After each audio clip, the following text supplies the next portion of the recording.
So as we said, today is the first Sunday of Advent, and so we've lit the first candle. This year, our theme for Advent is Jesus, the light of the world.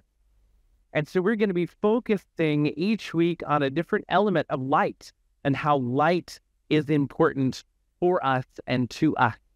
And today, in case you fall asleep in the next few minutes of the sermon, I want you to get the most important part up front, right?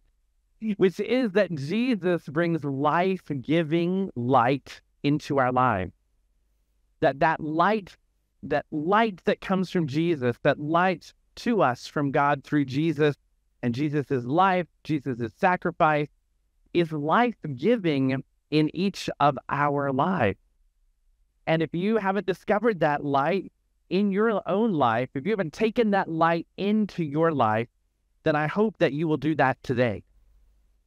As we think about the importance of light, I remember as a child doing an experiment. I don't know how old I was, maybe 7, 8, 9, and it was our science experiment in science class. And we planted beans in 2 different kind of tiny pots.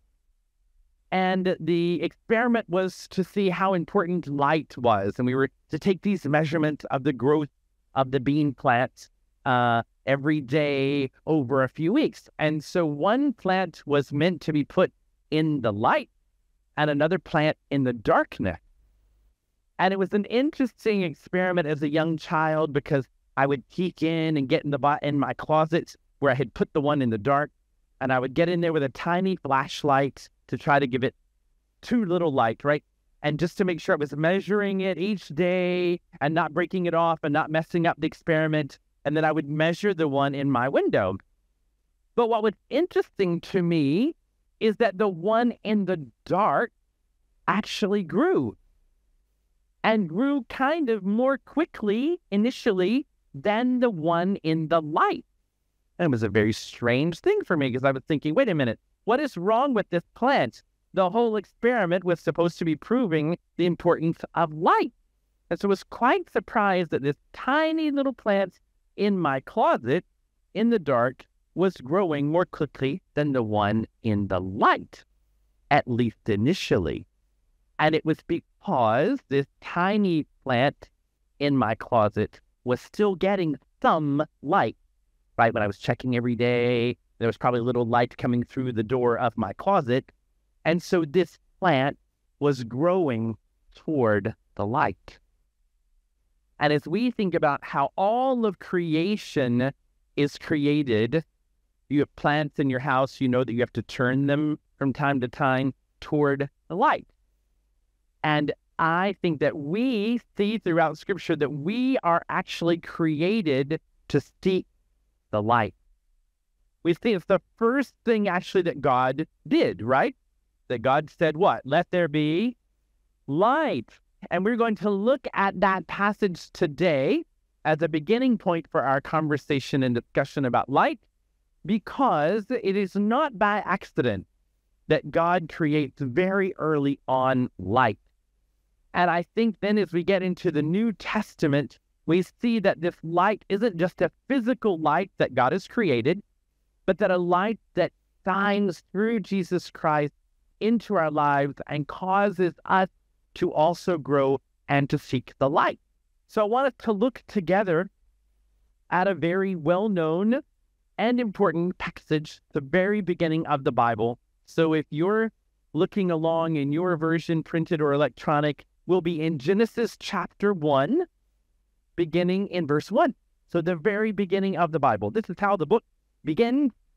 And you see it here on the screen as well. And it says, in the beginning, God created the heaven and the earth.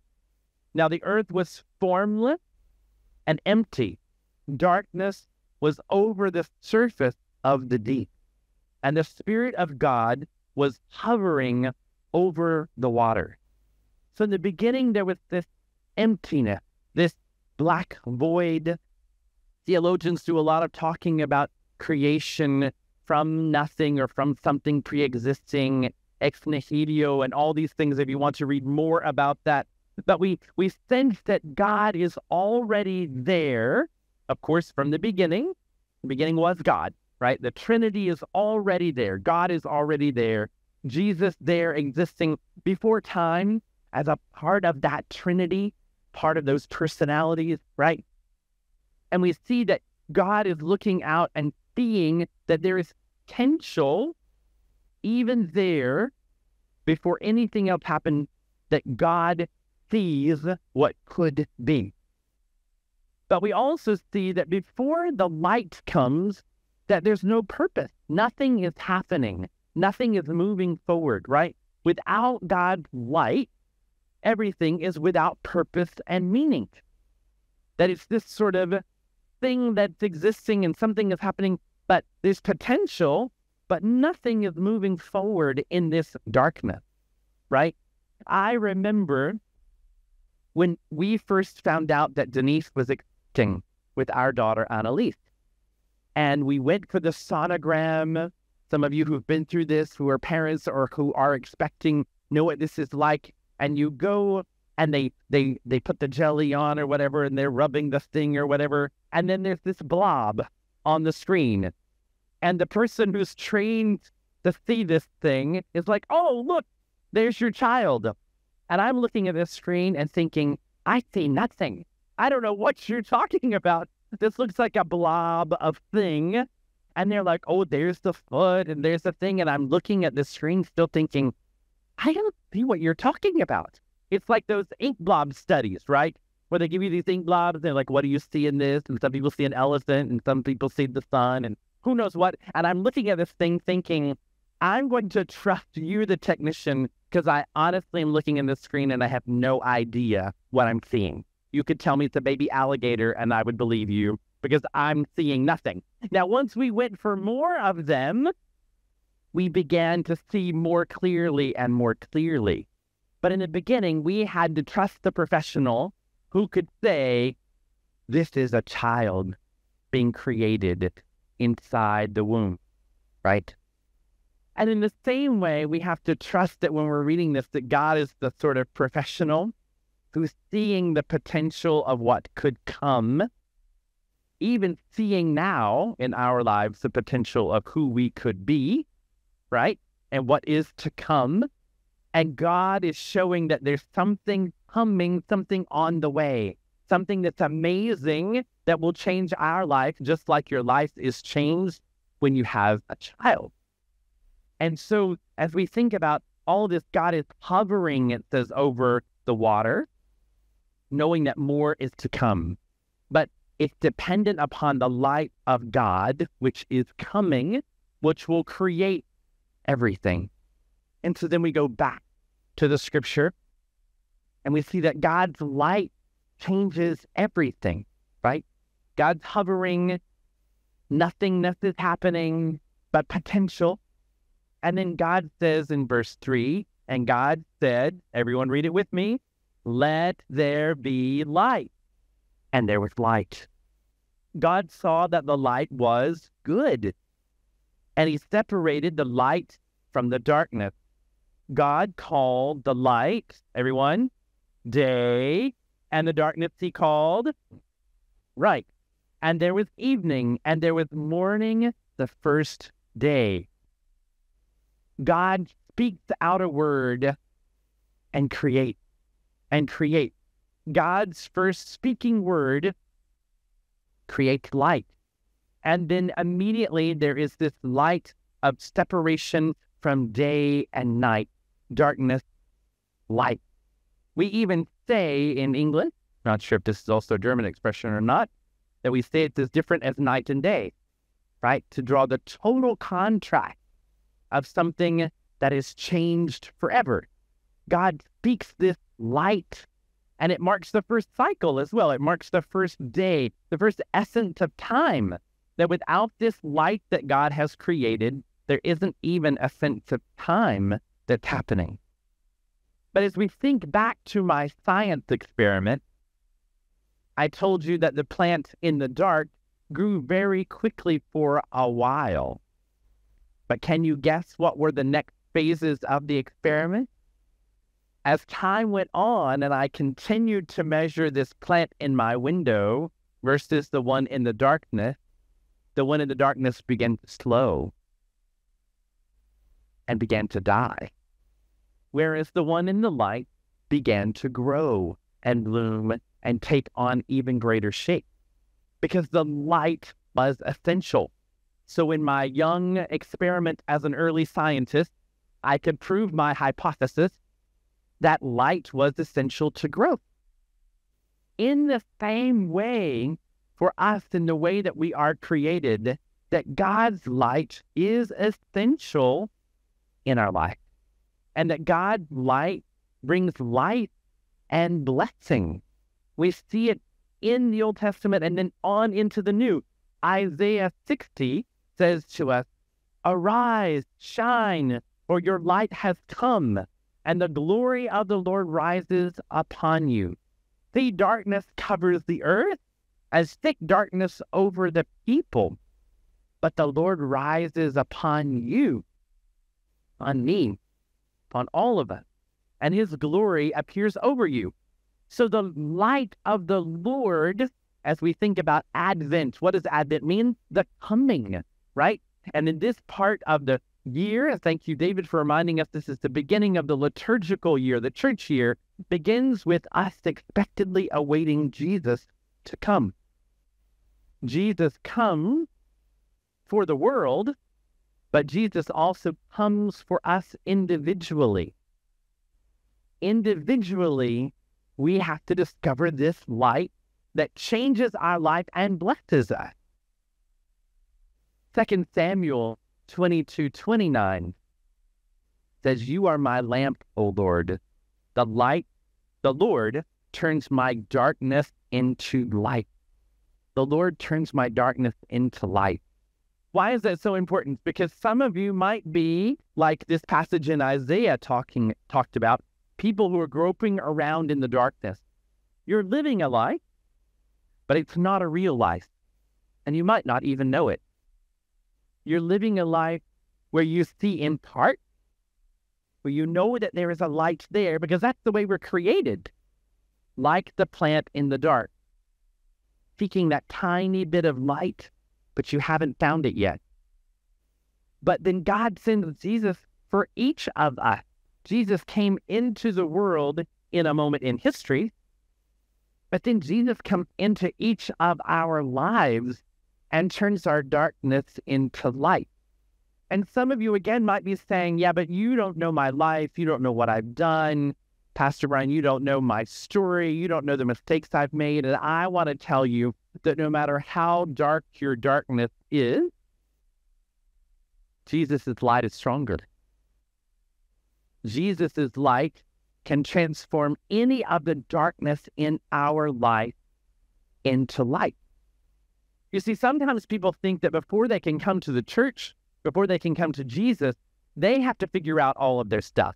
They have to make all of their wrong things right. I've even had people say to me, my life is a mess right now, but when I get it all sorted out, then I'll come to church. And I'm like, do you wait until you're really better to go see the doctor? Or do you say, hey, this is really bad. I've got to get some help. Jesus is that light that helps us grow, that helps us become who we're called to be. Don't let the world, and even some forms of Christianity, tell you that your darkness is too dark. Because the light of Jesus comes so that we may have light. And this passage even says that Jesus will turn our darkness into light.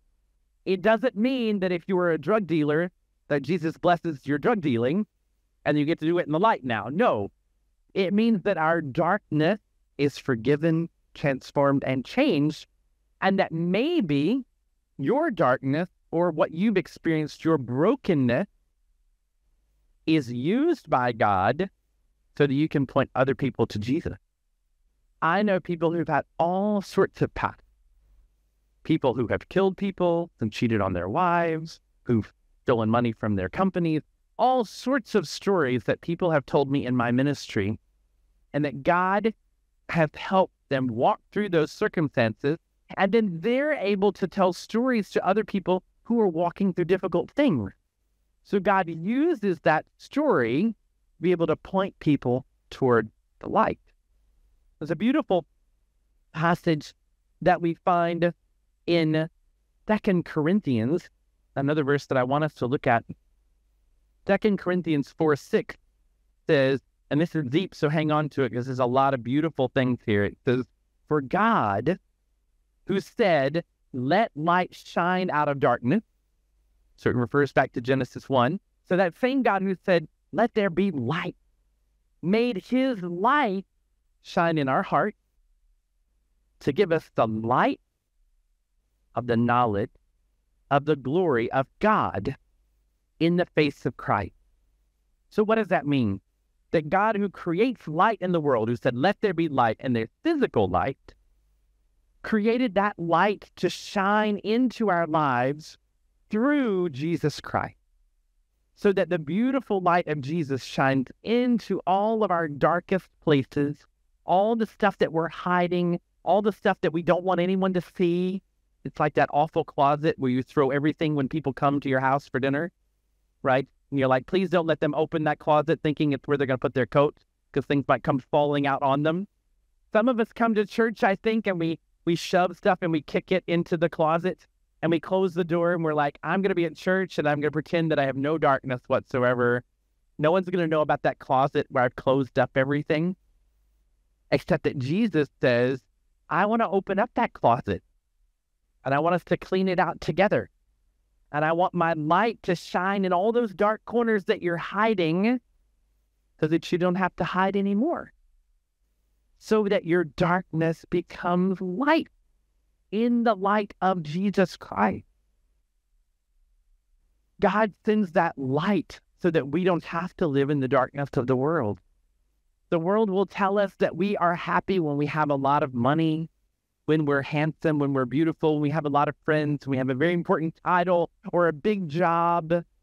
And yet, the news is full of people who have all of those things and are not the least bit happy.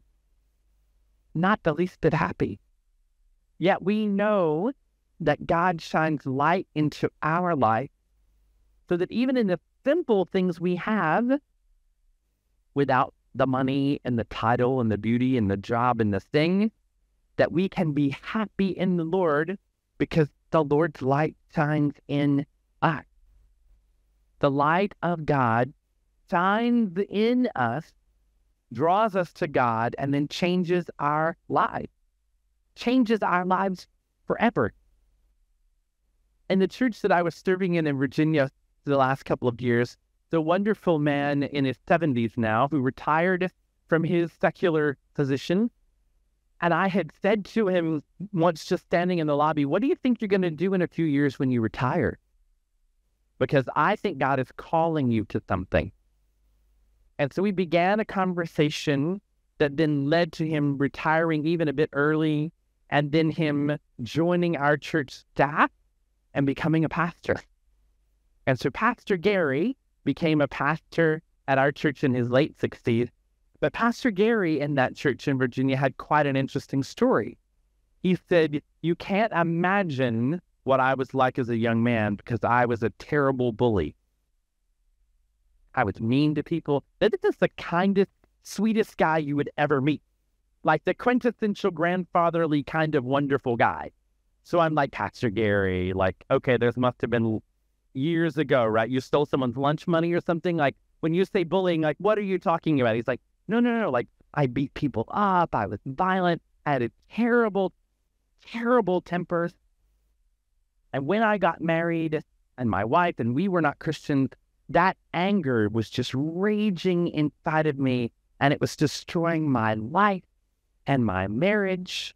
And he had been born with some sort of, or he had an accident, I can't remember which, but he had a leg which was shorter than the other, which then caused him to walk unevenly. People had made fun of him, which made his anger even worse. And he said, I was just a raging, crazy person looking for an excuse just to beat people up and hurt them.